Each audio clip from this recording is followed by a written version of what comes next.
amis, alors une petite vidéo aujourd'hui sur la qualité du FC Barcelone. C'est vrai, on peut parler que d'Ansu Fati, mais au FC Barcelone tous les jours se passe de nouvelles choses. Alors directement, on va alors pour cette petite actualité ici du FC Barcelone.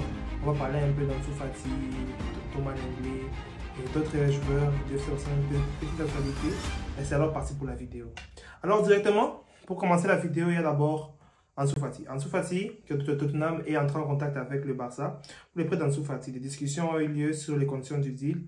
Le Barça veut que 100% du salaire soit pris en charge d'après Fabrizio Romano. Alors Fabrizio Romano a dit que Ansu Fati entrait alors d'être courtisé par Tottenham. Certes, c'est pas un achat direct, mais quand même, c'est un prêt. Un prêt, on ne sait pas si ça sera avec une option d'achat, mais si c'est un prêt avec option d'achat, je ne suis pas vraiment d'accord.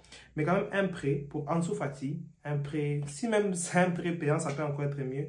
Si le Barça arrive à générer quelque chose. Mais si c'est un prêt, et puis que le Barça arrive à générer 100%, que le Barça puisse libérer 100% du salaire de Fati, oui, peut-être. Mais pour moi, oui. La malédiction numéro 10 a encore sonné. Ansu Fati qui est alors en train de perdre en quelque sorte toutes les choses qui sont dites sur lui. On a vu Ansu Fati après le numéro 10. Il a été considéré comme le successeur de Messi. Et alors là, vraiment, Ansu Fati, on ne sait pas quoi dire. Et on voit alors, la question qu'on se pose tous, c'est est-ce qu'Ansu Fati doit rester, il doit être prêté ou doit être vendu? En tout cas, c'est une question que je vous demande, s'il vous plaît, en commentaire. Dites-moi, qu'est-ce que vous pensez? Ansu Fati doit vraiment partir ou il doit rester ou bien on doit le vendre directement, genre même pas de prêt? Pour moi, en tout cas, je n'ai pas vraiment d'idée parce que c'est quelqu'un à qui j'ai vraiment confiance, mais je me pose plusieurs questions sur son rendement en fait dans l'équipe. On sent qu'il n'est même plus titulaire, il y a Yamal qui passe devant lui. C'est très compliqué en tout cas, oui. Et il a vraiment bien même lui-même demandé son départ. On dit très même le joueur donne sa préférence à la Première Ligue, à Tottenham, Chelsea, Liverpool sur le coup. Imaginez Fati à Chelsea qui cherche même un numéro 9, Fati qui est comme un numéro 9. Liverpool aussi, qui était combinaison avec Darwin Nunez et Salah, peut-être. Tottenham aussi qui est là. Mais Séville aussi qui a déjà cherché Ansu Fati. Et son père voudrait même qu'il part à Séville. Ouais, peut-être son père veut qu'il puisse rester en Espagne. Là, il fait chaud et tout. Voilà, c'est un peu ça, c'est quand Ansu Fati a dit. Ils se discutaient un peu sur un prêt, jusqu'en jeu de juin 2024, donc c'est un prêt d'une saison presque. Ouais, on va voir alors ce qui va se passer pour Ansu Fati. Vraiment, pour moi, mon avis sur tout ceci est que je pense pas que c'est vraiment une très bonne idée de vendre Ansu Fati.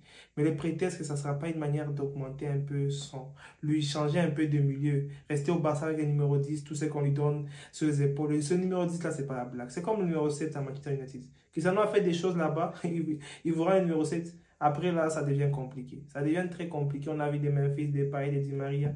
Mais son mental aujourd'hui, il est blessé. Il est blessé, je sais pas quoi.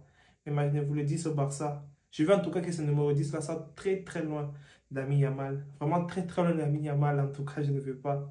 Parce que ce numéro 10, certes, ça a une très grande histoire derrière elle. Alors, une autre actualité, c'est Clément Lenglet. Clément Lenglet, alors qui va finalement signer à Aston Villa. Je vais même devoir les Here We Go de Fabrizio Romano tout à l'heure quand je composais ma vidéo. Clément Lenglet qui va alors signer à Aston Villa. Aston Villa qui font un très bon mercato. Ils ont Pau Torres, ils ont Mings, ils ont aussi quand même Clément Lenglet qui je pense va venir être là pour compenser la blessure des Mings, je pense à Aston Villa. Une équipe que je suis beaucoup en Première Ligue. Ils ont signé de très bons joueurs en tout cas, il faut vraiment le dire. On va voir si monsieur Unai Emery va vraiment bien se débrouiller. Unai Emery, là qui dit toujours good evening. Alors, savons que le Barça, on dit ici le Barça et Aston Villa négocient pour les prêts de Clément Lenglet. La prise en charge du salaire est également négociée en ce moment. Et là, ça montre quand Fabrizio Romano a dit que c'est fait avec les Here We Go. C'est fait en tout cas, tout est fait, tout est finalisé en tout cas pour lui, pour Clément. Merci beaucoup pour nous avoir aidé à certains moments, mais aussi merci de nous avoir causé beaucoup de pénaltys en dernière minute. Ce type ici, c'était un vrai membre de Al-Qaïda pour nous tuer, en tout cas nous, là-bas au FC Barcelone. Et alors, une autre information, c'est Fermin Lopez qui prolonge jusqu'en 2027. Sa clause de retour monte alors à 400 millions d'euros. Les Barça, ils sont là mode de code de retour à 500, 1 milliard, à 400 millions d'euros. Mais je veux le voir aussi titulaire au FC Barcelone à certains moments, bien sûr. Certes, c'est compliqué. Mais s'il peut être là, avoir quelques minutes par moment, c'est un bon joueur. Après les bangers qu'il a mis contre le Real Madrid, ouais, c'est un joueur qui a vraiment du talent. Bien sûr, Lamine Yamal continuera avec alors l'Espagne. Il sera peut-être sur la liste de Luis de la Fuente, les coachs de l'Espagne. pour la trêve internationale qui va bientôt approcher. Donc, pour le Marocain, vraiment désolé pour vous. Il a choisi les pays de l'Espagne. Voilà. C'est peut-être une mauvaise nouvelle pour l'Afrique, mais les Espagnols sont très contents. C'est petit, il a du talent. Oh mon Dieu. Moi, je ne vais pas en tout cas les voir avec ce numéro 10 ici au Barça. Non, non, non. Ça, en tout cas, je ne veux pas voir.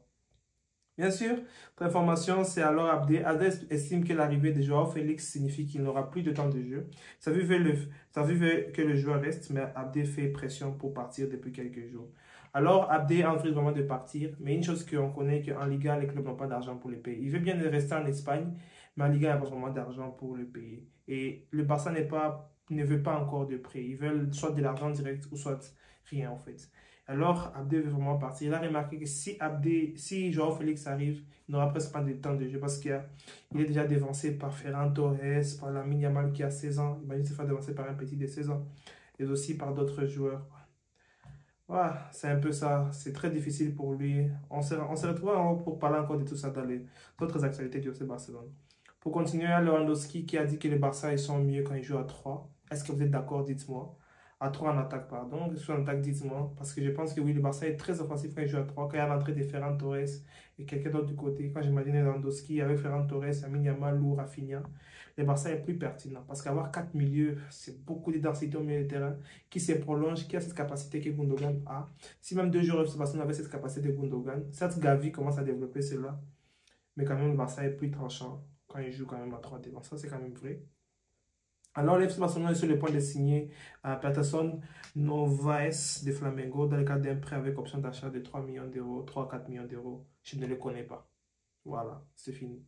Je ne le connais pas, je ne sais pas, je vais aller suivre des vidéos sur lui, je ne sais pas quel est son niveau, quel est même son poste, je ne vais pas vous mentir.